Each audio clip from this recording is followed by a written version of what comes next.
Hey everyone, in this explainer, we're going to do something super practical. Set up a totally free VPN right inside Windows 11. No extra software to download, no hidden costs, just a private tunnel for your internet connection. You ever get that feeling, when you're on public Wi-Fi, a little exposed? Or maybe you just want an extra layer of privacy. Well, a VPN is exactly what you need, and you're in the right place. We're going to get one running right now. And you know what the best part is? It's way easier than you think. Seriously, this will just take a couple of minutes and a handful of clicks. No crazy technical stuff, I promise. Okay, let's dive right in. Our first mission, and it's a quick one, is to grab the login credentials we need. Think of these as the secret keys that'll get us into our new private connection. First things first, go ahead and open up whatever web browser you use. You're going to head over to a website called vpnbook.com. Once you're there on the main page, look for a section called Free Open VPN Account. Go on and give that a click. So on that page, you're going to see a list of a few different server names. These are basically the addresses your computer is going to connect to. You can pick any of them, it doesn't really matter which one. Just go ahead and copy that server name. I just popped that into a notepad or somewhere safe for a second. We're literally going to need it in the next step, so keep it handy. All right, don't leave that page just yet. Just scroll down a little bit further. You'll see a username and a password right there on the screen. Now, they do change these from time to time, so just make sure you grab the current ones.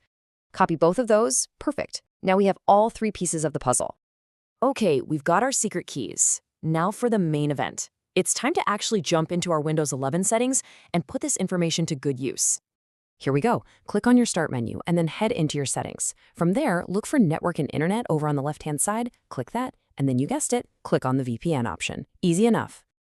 And right there, you should see a big friendly button that says Add a VPN. That's our next stop. Go ahead and click it, and it'll open up the setup screen. Okay, this window might look a little technical, but trust me, it's not. For VPN provider, just leave it as Windows built in. For connection name, call it something you'll remember, like vpnbook.com. Now see where it says server name or address? That's where you paste in that server name we copied a minute ago. Told you we'd need it. You can just leave VPN type on automatic. Windows will handle it. And for the last one, make sure username and password is selected. Just give it a quick once-over. Make sure it all looks right. If you're happy, hit that save button, and believe it or not, the setup part is done. That's it. We've built the connection. Now for the really satisfying part. Actually flipping the switch and turning it on. So you'll be back on that main VPN screen in your settings, but now you'll see your new connection listed right there. To the right of it, there's a big Connect button. You know what to do. A little window is going to pop up asking for your login info. This is where that username and password we grabbed from the website come into play. Go ahead and put those in now. All right, this is the moment of truth. All the information is in, ready to secure your connection. Go ahead and click OK. And we are in. Just like that, you have successfully set up a secure private connection. How easy was that? You should see it right there under your VPN profile. Connected. That's the magic word. It means your internet traffic is now being safely routed through that VPN server instead of straight from your computer. Pretty cool, right? So let's just recap what we just did. In maybe 3 minutes, you set up a brand new VPN on your Windows 11 computer.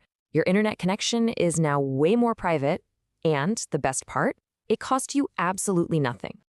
And that's really all there is to it. You've taken a real, tangible step toward protecting your online privacy. This little bit of know-how gives you a super powerful tool you can use anytime.